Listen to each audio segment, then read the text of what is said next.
Hola, hola, bienvenidos. ¿Cómo están? Qué alegría estar de nuevo. Los felicito.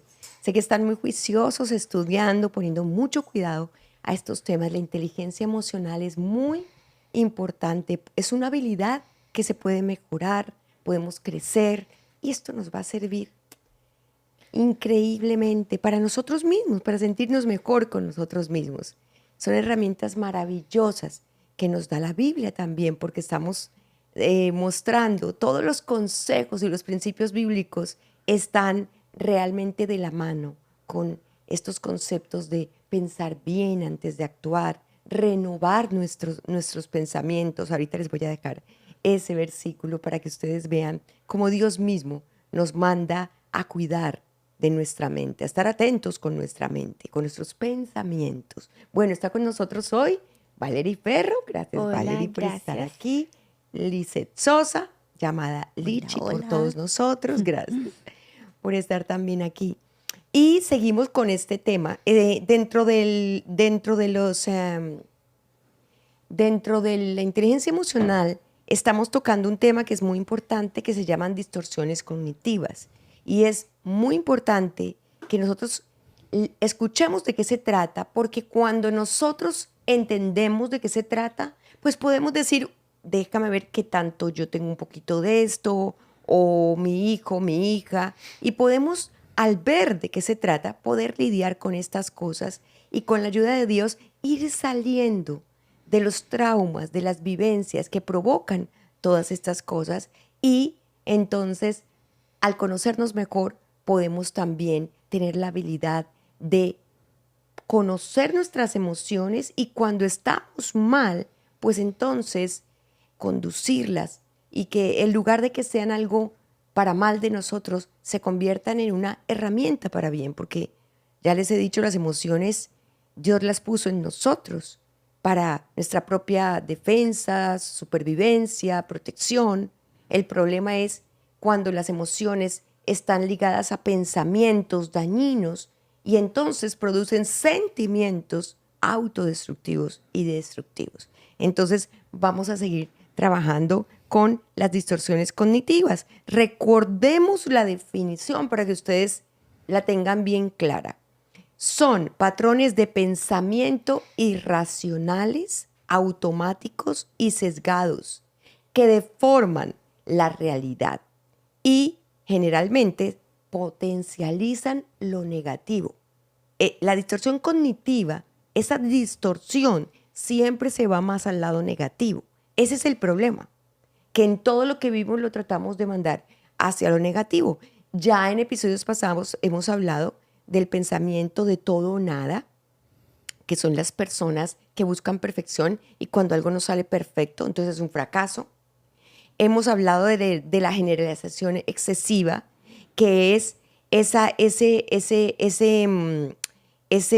persona que siempre está en un patrón de negatividad con que, es que yo soy tan de malas, a mí siempre me pasa lo mismo, yo nunca me gano nada, ¿sí? Esos pensamientos, pero negativos, ojalá fuera para lo bueno Claro. que uno pensara, ¿no? Pero se van hacia lo malo. Hablamos el lunes pasado también del filtro mental, que son esa incapacidad de ver lo positivo de las situaciones y de las personas y esa gran facilidad de agrandar las situaciones negativas y los defectos de las personas, ¿no? Te quedas con lo peor de la persona y te quedas ahí y te lo repites y te lo repites y hay una incapacidad para ver lo bueno de la persona. Si una persona te hizo daño, te ofendió de alguna manera, ya, la ofensa es todo, esa persona nunca me quiso y todo lo bueno que esa persona hizo nunca se recuerda, nunca se tiene en cuenta y ya, le pones una cruz y esa persona es enemigo, objetivo militar para ti.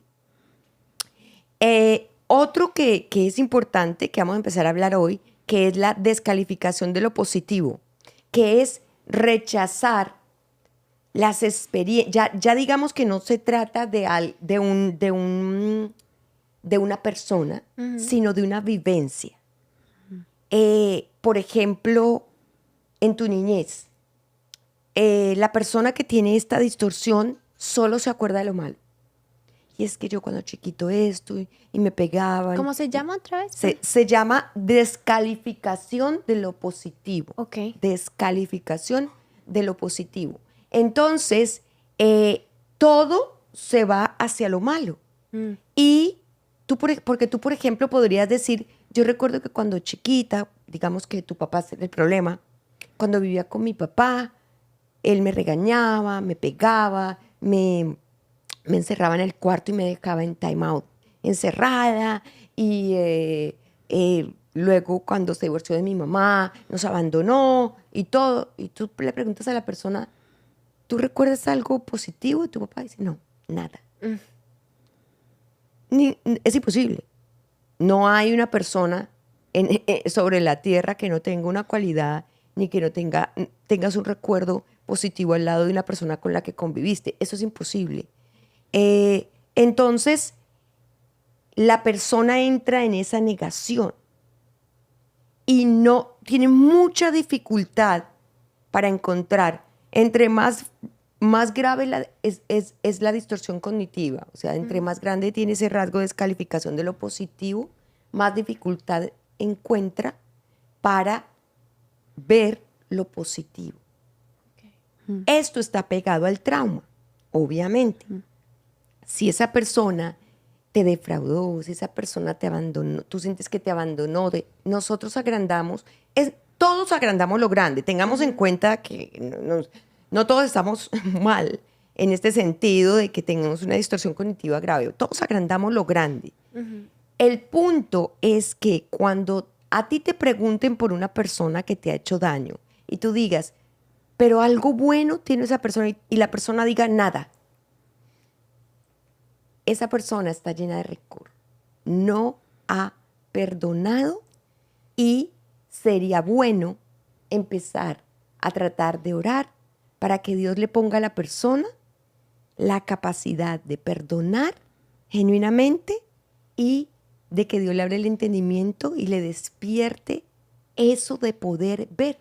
Y me impactó mucho porque en estos días la prédica del servicio de nuestro pastor se refirió a una prédica espectacular. ¡Wow! Todos estamos impactadísimos porque habló de una parte de Juan donde se habla específicamente de este tema y él habla de la importancia de que dejemos entrar la luz de Dios a nuestra vida y de que el ojo no sea siempre malo para ver hacia afuera. Y esta persona estuvo en la prédica y coincidencialmente también hablamos el mismo fin de semana. Fue la prédica y el lunes salió el episodio que estaba hablando sobre las distorsiones cognitivas, pero estábamos hablando del filtro mental, de la persona que solo le da importancia a lo negativo y no a lo positivo. Y ella me decía, para mí mi mamá es una persona extremadamente religiosa, extremadamente todo es así en la Biblia, pero a la vez es una persona murmuradora, juzga, es durísima. Entonces toda la vida yo he tenido esa queja y me decía a mí, inclusive cuando yo te he hablado de mi mamá, yo te he dicho eso varias veces y yo sí, lo recuerdo. Dijo, bueno, y cuando hablamos con mis hermanas, ay, mi mamá con su religiosidad, ay, pero mi mamá no cambia, ay, pero mi mamá tanto la Biblia y a toda hora está quejándose y a toda hora está murmurando. Cuando salí de la prédica me dijo, y me impacta que veo todo lo que estamos trabajando en los temas de los grupos, pero también en lo del podcast, ¿no? Y ella dice, cuando yo me pongo a orar y le digo, Señor, yo no quiero ver solo lo malo de mi mamá. Haz un milagro en mí, destapa mis ojos para ver lo bueno de mi mamá. Ayúdame, yo no quiero estar en ese estado, porque no me hace bien a mí, ni le hace bien a ella.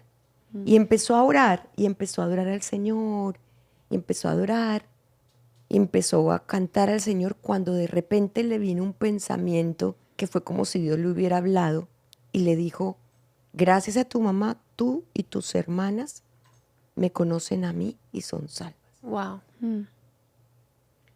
Porque de hecho fue la mamá la que las acercó a Dios y las que desde que eran adolescentes la llevaba a la iglesia contra la voluntad de ella y ella decía, cuando yo escuché eso en mi mente, yo dije, lo puedo creer. Estoy negando lo más importante, lo más lindo, por un rasgo, solo un rasgo de mi mamá que me molesta. Y dice, y por primera vez después de eso, logré tener con mi mamá una conversación tan diferente, porque en ese mismo instante que Dios me... Es como si Él me hubiera colocado ahí una misericordia y un amor. Y cuando mi mamá empezaba a hacer lo que a mí me molesta, yo le cambiaba la conversación y ella ni se daba cuenta y yo la llevaba para otro lado. Wow. Y resultábamos hablando de otra cosa. Y apenas han pasado 2 días de esto y el cambio en mí es impresionante. Y yo sé que ahora, con el amor que yo siento por ella, yo sé que yo puedo ayudar a mi mamá y llevarla a otro punto. Porque ella ahora ya me dio lo más importante. Yo quiero que Dios ahora me ayude, ¿no? Para poderla ayudar a ella. Me pareció tan lindo lo que dijo, porque por eso estamos haciendo este podcast. Porque cuando nosotros damos cuenta que estas cosas nos dañan a nosotros, nos dañan a nuestros hijos. Porque si ella me lo expresó a mí, si ella se lo expresa a sus hermanas, sus hijos tienen algo ya contra su abuela. Y sus hijos ya no van a tener una relación libre con su abuela, van a tenerla a partir de algo que su mamá puso en ellos y que no les va a permitir disfrutar de su abuela, amarla y respetarla, porque ya su mamá los predispuso y les está enseñando a poner un filtro equivocado, porque tú no puedes descartar a una persona por una característica que a ti te molesta. Entonces me pareció tan lindo y me pareció tan interesante como el poder nosotros abrir nuestro corazón para recibir la palabra, pero para recibir también que llegue el entendimiento y nos deje ver en qué estamos fallando, nos permite entonces orar y decirle a Dios, yo no quiero esto. Esta descalificación de lo positivo es que tú tachas todo por ejemplo, viviste en una casa. Hay gente, por ejemplo, que dice, yo odio la casa de mi niñez donde viví. Yo la odio, porque en esa casa solo viví cosas malas. Y yo te aseguro que si la persona verdaderamente piensa y ora, va a acordarse de cosas lindas que vivió en esa casa, pero a la vez va inevitablemente tratando de ser benigno con las situaciones, los lugares, los colores, porque a veces ese color lo detesto, uy, esas flores no me las traigas que ya los detesto porque me recuerdan algo malo, ¿no? Sí. Cuando tratamos nosotros de salir de ese patrón y de esa predisposición y de esa cosa casi consciente, porque a veces lo hacemos conscientemente, sí, lo que logramos es libertad. Claro. Lo que logramos es sacar de una cara de amargura y de tormento, decir, oh, sí me acuerdo que en esa casa, en la Navidad me regalaron una muñeca que me encantó y empezamos a abrir la puerta entonces también a esas cosas que nos alegran la vida, que nos alegran el alma y que nos sacan de un estado, de una cárcel donde nosotros mismos nos hemos metido. Yo por lo menos pienso en lo que dices y por lo menos en mi vida hay un año que yo no recuerdo nada de ese año en mi vida, que fue el año en el que yo me mudé, que emigré, en el 2015. Y como yo realmente emigré en el 2014, pero en el 2015 fue el año en el que tomé la decisión de que no iba a regresar a Venezuela y fue donde pues vinieron los cambios más grandes a mi vida, tomando en cuenta que lo que tenía era 18 años, 19 años recién cumplidos. Entonces, pasé por tantas cosas tan difíciles que inconscientemente yo, cuando intento acordarme de cosas de ese año, de donde vivía, me cuesta mucho. Pero cuando intento aplicar esto, intento como que pensar benignamente, lo que yo viví en ese año, aunque fue muy difícil, me hizo ser una persona, cuando trato de ver lo positivo, ¿no? Obviamente en esa época de mi vida todavía no tenía al Señor, pero todo lo que yo viví me llevó a eventualmente conocer al Señor, estar en esta ciudad que fue donde lo conocí, llegar a la iglesia a través de mi tía, que fue la que me invitó. Y ese año, esas dificultades que viví me ayudaron a crecer como mujer, a aprender cosas, a poder volverme una mujer trabajadora, a valorar las cosas que antes no valoraba porque antes era muy consentida.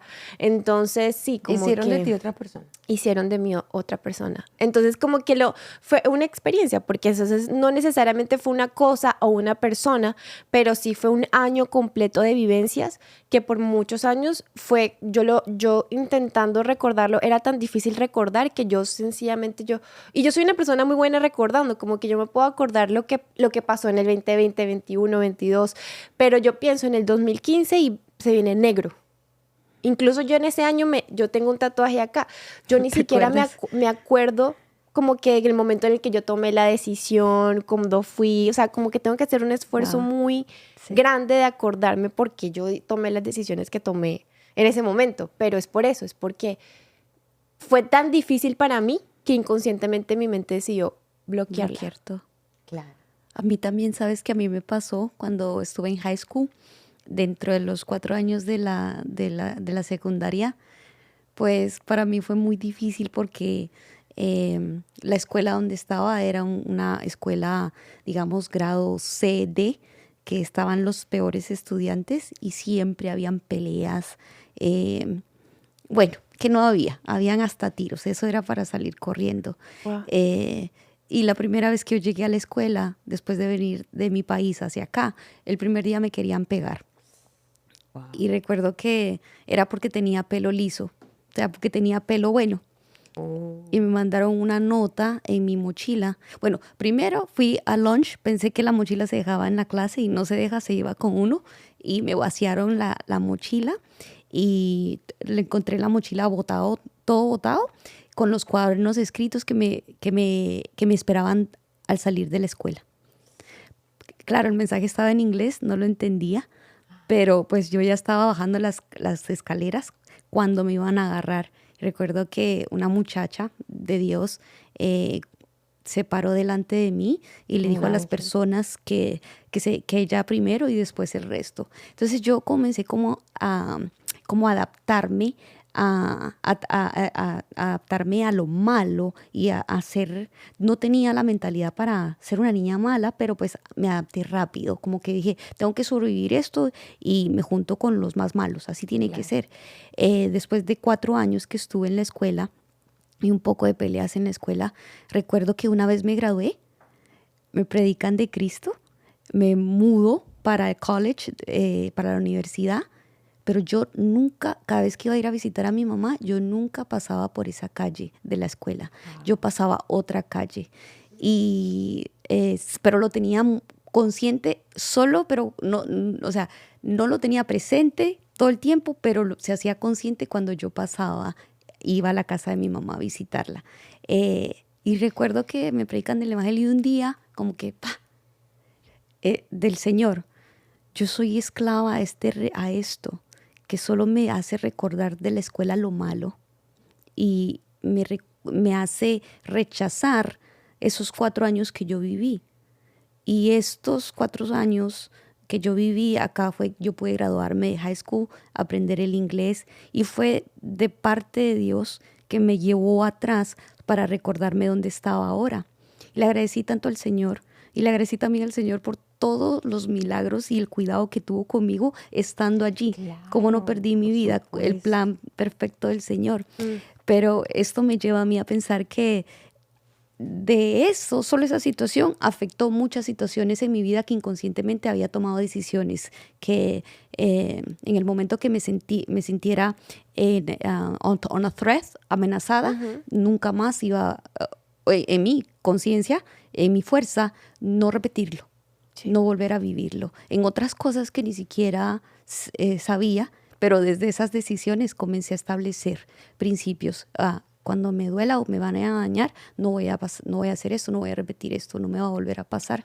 Y hasta ahora yo creo que el Señor viene desenredando situaciones. Yo tengo una pregunta con respecto a eso, porque conozco muchas personas que yo sé que pueden escuchar lo que estamos hablando y pueden decir, pero es que para mí es muy difícil. Yo quisiera poder sanar lo que yo viví en esos años de mi vida o con esta persona o en esa casa o varios ejemplos de lo que estamos hablando.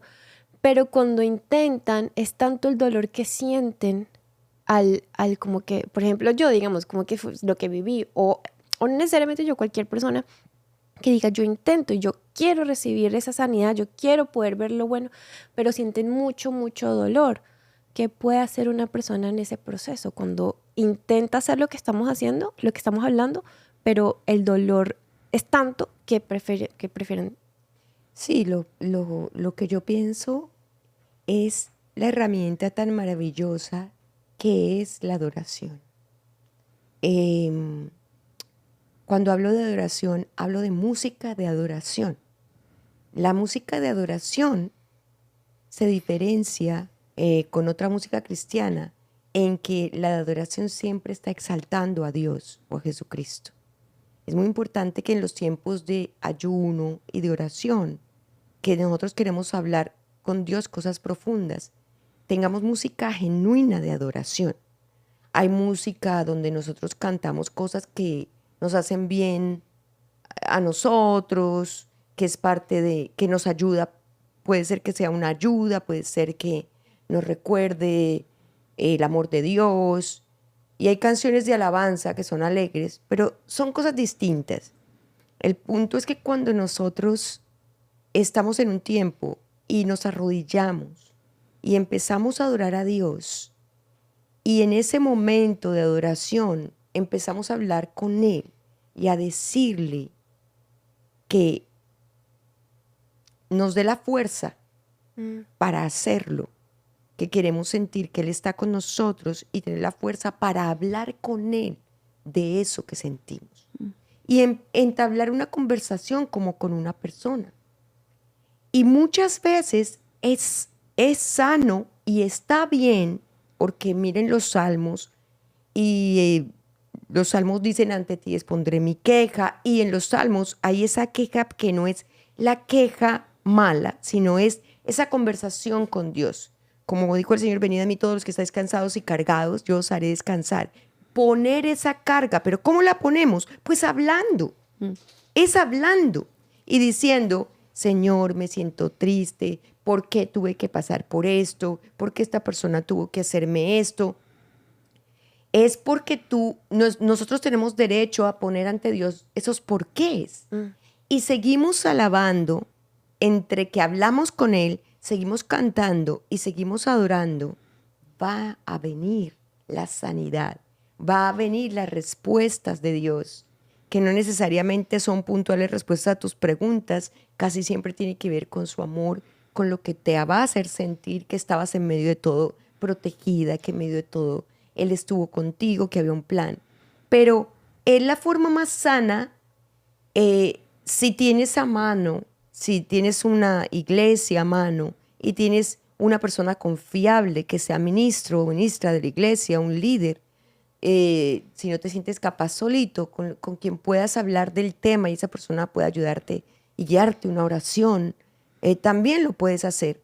Pero no podemos, tú puedes ir a un psicólogo y hablarle de las cosas y es una especie de que sacaste las cosas, las sacaste de tu mente, las sacaste pero no hay un tratamiento profundo espiritual, no hay una sanidad profunda que llegue al alma, queda en lo superficial y esto no es suficiente. Entonces por eso tenemos que involucrar a Dios en el asunto. No, yo pienso que la Biblia dice: esfuérzate, sé valiente, no temas y no desmayes, en Josué 1:9. Pues porque cada cosa en nuestra vida exige un esfuerzo, un paso. Enfrentar el miedo es el valor. Todos tenemos miedo, pero quien a pesar del miedo sigue adelante es el valiente.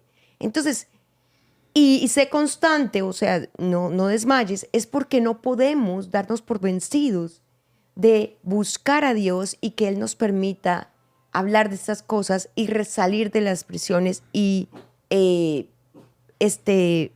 poder recibir esa sanidad. Yo creo que ustedes han tenido experiencias. Sí. Bueno, dentro de ese tiempo, que era jovencita, lo lindo de todo, del discipulado o de los talleres que vas o las charlas que reciben, recuerdo que en ese tiempo nos daban de tarea que nos memorizáramos Isaías o versículos bíblicos que podíamos agarrar para poder usarlos, ¿no? Y recuerdo que yo me memoricé, no temo porque tú estás conmigo, no desmayo porque tú eres mi Dios que me alienta, siempre me ayudarás, siempre me sostendrás con la diestra de tu justicia. Y tenía versículos claves para afrontar temores que tenía. El Señor es tan lindo que poco a poco no te saca todo, sino te va mostrando cositas que tú necesitas ya trabajar, que son... que ya no sigues en automático con tus temores, sino que el Señor te permite verlos y te ayuda en eso. Yo creo que es en el día a día que el Señor va sacando lo que uno necesita trabajar. Bueno, a mí me pasó que en los primeros años de la iglesia, cuando yo aprendí a hacer la tarea, que acá le llamamos a la tarea leer la Biblia por la mañana, por la noche, orar por la mañana, por la noche y trabajar en áreas de la vida.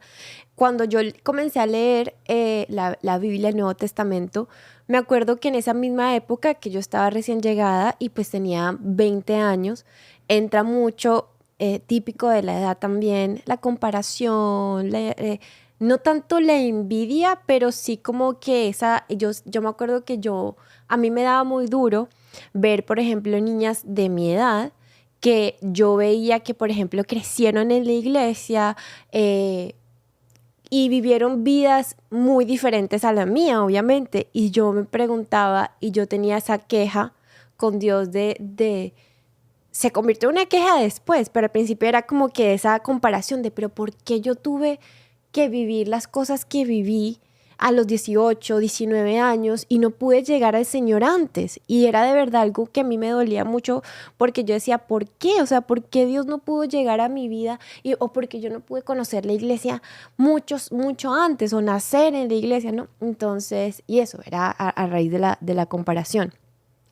Hasta que un día leyendo la tarea, el Nuevo Testamento, estaba leyendo la parábola del niño ciego, que la gente le preguntaba al Señor, ¿pero qué pudo haber hecho este niño para merecer haber nacido ciego? ¿Qué pudo haber hecho él, sus antepasados? ¿Qué pecado pudo haber él cometido? Y parafraseando, el Señor dice, lo sanó, obviamente lo sanó en ese momento y él ya pudo ver, y él dijo, ese niño ahora va a contar y va a darme la gloria de lo que yo he hecho en su vida. Y en ese momento para mí fue, wow, por eso es que yo tuve que vivir lo que viví, por eso para mí el 2015 fue tan duro, por eso yo tuve que experimentar, porque ahora yo puedo hablar de la vida tan hermosa que Dios me ha dado y puedo darle la gloria a Dios. Y muchas personas que tal vez están viviendo o pasando por cosas, jovencitas, que tal vez pasaron cosas difíciles como las que yo pasé, yo puedo ser testimonio de que Dios sí cambia las cosas, de que Dios siempre estuvo ahí, de que sí tienes una vida con propósito y que el Señor es real y que el Señor sí hace milagros en la vida de uno. Pero claro, uno tiene que poder ser, como todo en la vida, toca esforzarse para llegar de punto A a punto B. Siempre hay que tener un esfuerzo, pero es eso, digamos el esfuerzo entre comillas que yo hice de disponerme a hacer la tarea, a leer la Biblia, a orar, a decirle a Jesús en oración al Señor, ¿por qué yo? Yo creo que eso lo damos muy por sentado de que orar, ya nosotras estamos acostumbradas al hecho de orar, pero el tú disponerte todas las noches, por la mañana y por la noche, orar, leer la Biblia y tener una disposición a que Dios te hable a través de la oración y la palabra, yo creo que eso también es ser esforzado y valiente porque te estás disponiendo. Lo único que sabemos es que estamos en el taller del maestro y muchas veces pasamos por ciertas cosas, pero qué tan lindo es después de que hemos vivido algo poder decirle a la persona, yo te entiendo, yo también estuve ahí y mira, Dios me sacó, me sanó, me ayudó. Y ahí es cuando se potencializa lo que hemos vivido, porque es hermoso ver la obra de Dios en nuestra vida y en otras personas. Pero ver la obra de Dios en nuestra vida nos recuerda quiénes éramos Y por eso siempre tenemos que seguir siendo humildes, no soberbios, no sentirnos buenos, santos o mejor que otros. Pero a la vez esas vivencias ayudan a su fe a otras personas y nos ayudan a nosotros a ver la gloria de Dios en nuestra vida, porque Dios convierte lo malo en bueno. Él se glorifica en todo lo que hemos vivido y siempre será para bien. Bueno, el versículo que quiero que tengan en cuenta es Efesios 4, 22, 24, que dice: en cuanto a la pasada manera de vivir, despojaos del viejo hombre que está viciado conforme a los deseos engañosos y renovaos en el espíritu de vuestra mente. Entonces, ¿por qué esto tiene que ver con lo que estamos hablando?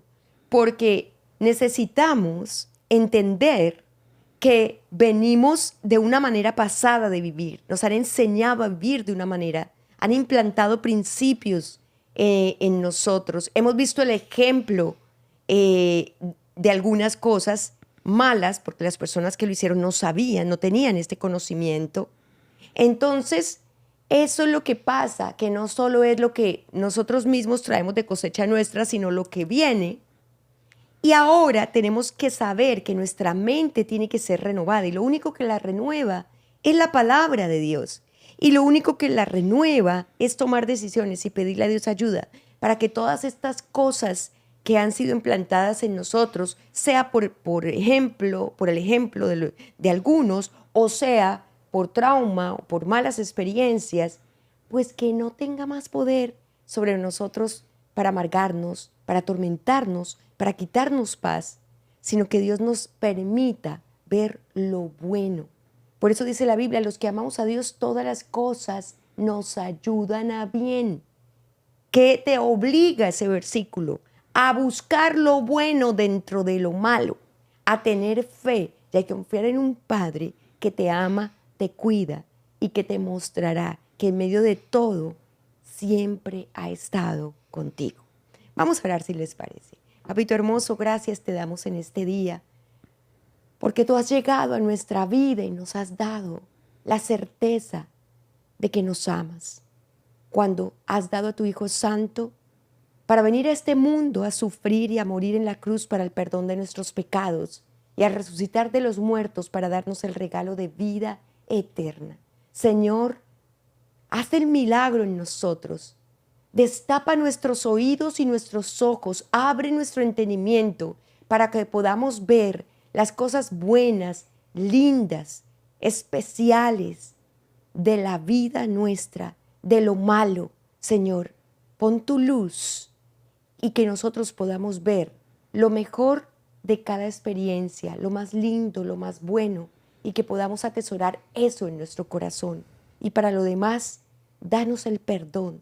Danos esa misericordia y danos esa libertad para poder recibir tu amor, sacar lo malo y que tu amor sea establecido en nuestro corazón para seguridad, confianza y sanidad de nuestra alma. Te lo pedimos en el nombre de Jesús. Amén. Amén. Bueno, con la bendición de Dios, seguimos con distorsiones cognitivas porque esto aquí no acaba. Una bendición poder estar con ustedes. Gracias, Valerie. Gracias, Lichi. Gracias. Nos vemos con la bendición de Dios la próxima semana.